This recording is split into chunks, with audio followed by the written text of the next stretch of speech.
So we actually got it out. Yeah, next job for us is we've got to get it out here and then start swapping the gubbins over onto our new engine, get that one on the subframe and get it back in.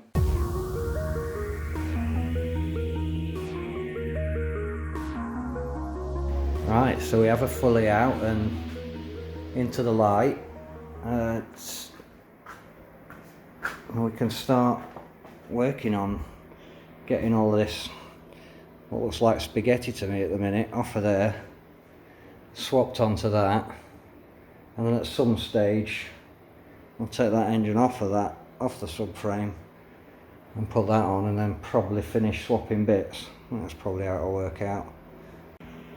Right, so first thing we're going to do here with swapping is we're going to take the gearbox off first. We've got a few bits just to unclip here from the harness, and then we can take the gearbox off.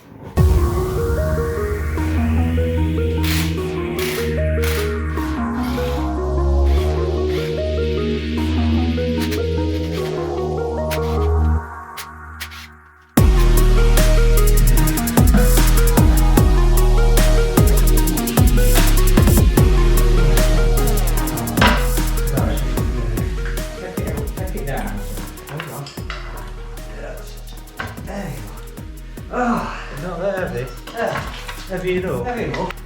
Brilliant. There we go. Hey, look at that for you. We're getting into you now. Now we're doing it. Now we've started. Now we've started. Heavy enough.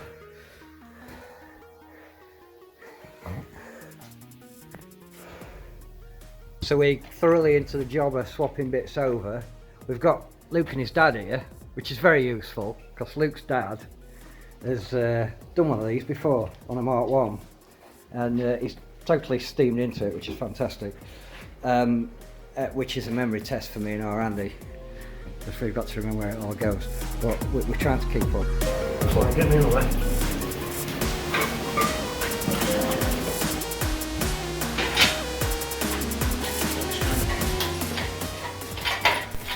So once we've got all the bits removed, we set about taking the old engine off the subframe so we can get the new one on.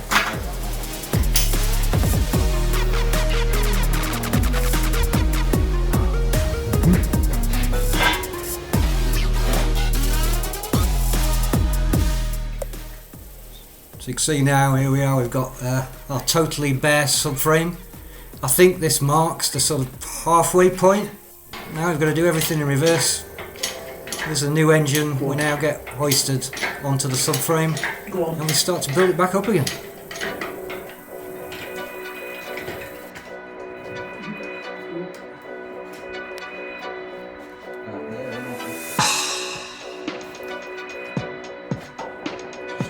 Just slow it down a bit.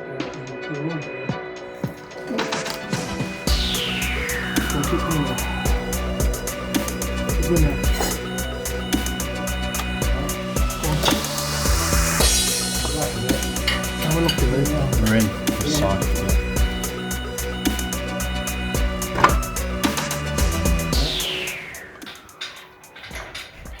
There you go. New engine, now on subframe. We just got all the bits to wire up still. So let's watch all that again in hyper speed of the time lapse. To be fair, Luke's dad worked not much slower than that.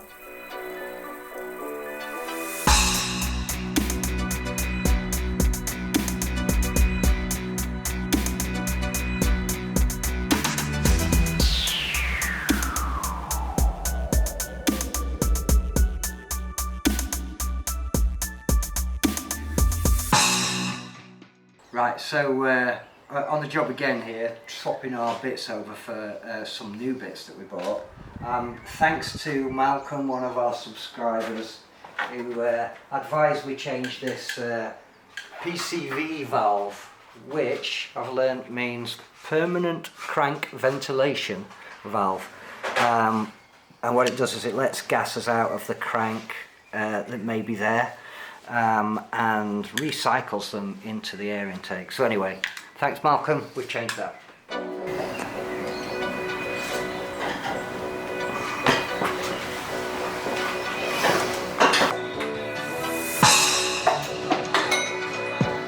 That's to go on.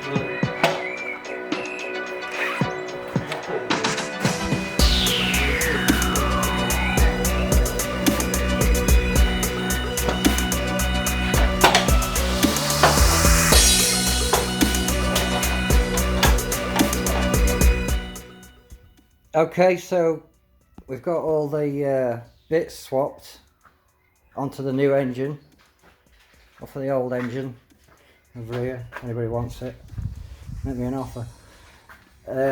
Yeah, so we did change the clutch the other night. We didn't film that, but nice easy job to do. So it's a nice new clutch. So all we've got to do in theory is attach gearbox and put it in.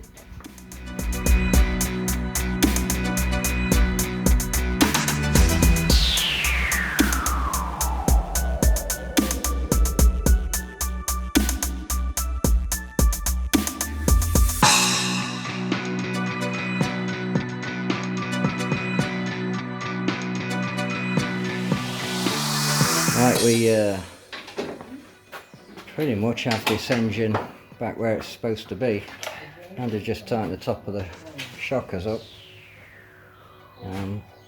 Maybe a bit easier putting it in and taking it out, I don't know. Similar job. You can see our bolts are just about an inch left and we're in. So we've actually managed to get it back in the car. So now we are going to connect our gubbins back up.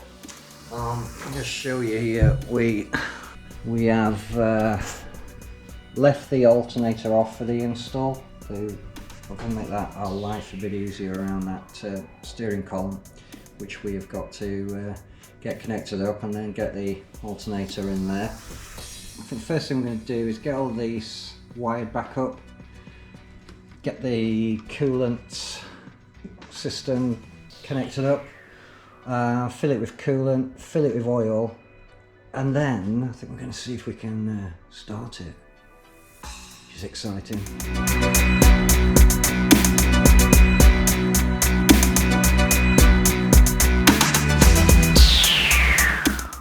Right, I can't remember whether I filmed this or not yet, but I think that's getting all a bit confusing, but hopefully it'll all make sense to the edit.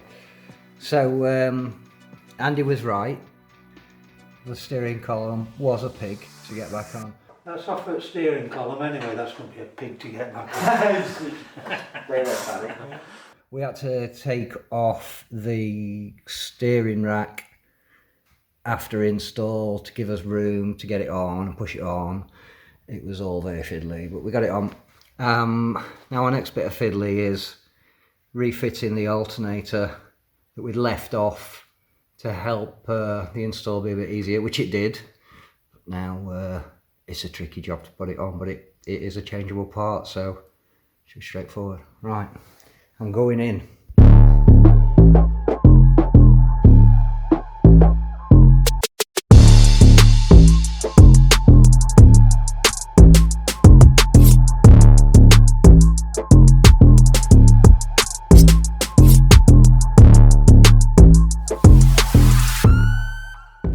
Right, we're in a very jubilant mood because we are back in familiar territory, which is, go back to the first video about removing it, is now just reconnecting all the bits that I said that you just have to unplug and whatnot. The alternator back in, it is a fiddly job. I think it's still probably easier to put it in without the alternator on and then put it on after. It is a bit fiddly though. And then it will like a puzzle, this the serpentine belt. This might be useful to someone. I'm just going to try and capture it for you so you can see where it goes, because it really does serpentine its way around. everywhere. So that might be useful to somebody who's changing one of these. Took us a little while to work that out. Right, we've got it all connected back up. All our wires are connected, all our pipes are connected back up. So now what we're going to do is get some fluids in, and we've got a few bits to fit underneath, and then we're going to start it up.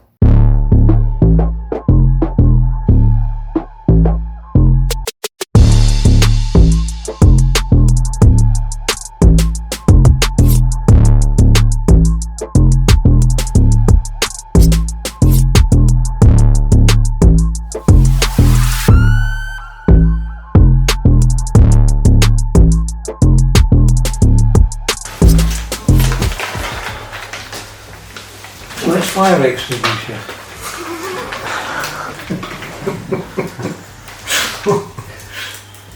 Come on, Gary. Do you want to go in?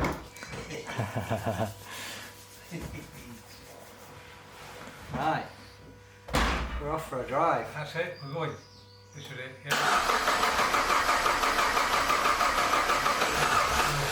Nearly there.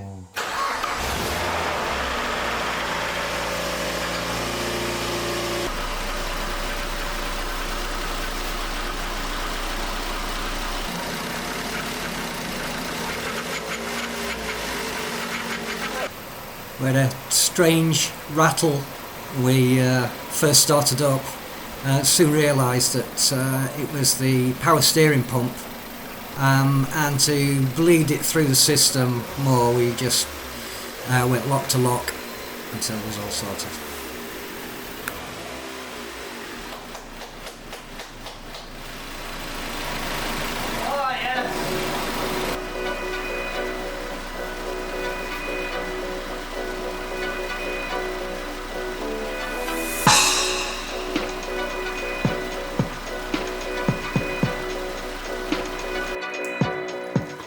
It's really going for it now, isn't it? Yeah.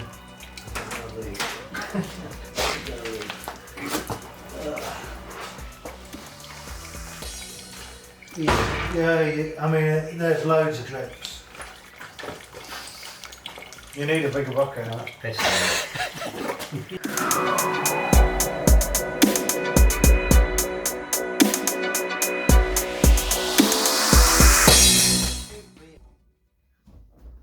So there you go. We actually got it running perfectly with no problems whatsoever. Okay, so there may have been, if you watch closely, you may have spotted a very small leak. It was maybe a big leak. That maybe was my fault because I left the coolant clip off, which I think is pretty standard fare for a first engine change. That's what I'm telling myself anyway. But anyway, we fixed it, we found the clip, and we got the clip back on. Next with this car, once now we've done the big job, it's now all the exciting bits, and we're going to make this thing look great. Brakes done, then we can get it driving. So, if you've enjoyed this journey and you want to see the rest of the journey, you know what to do. Please give us a subscribe, and I'll see you in the later videos where we finish this and get it all tippity top. Thank you very much. Keep them running.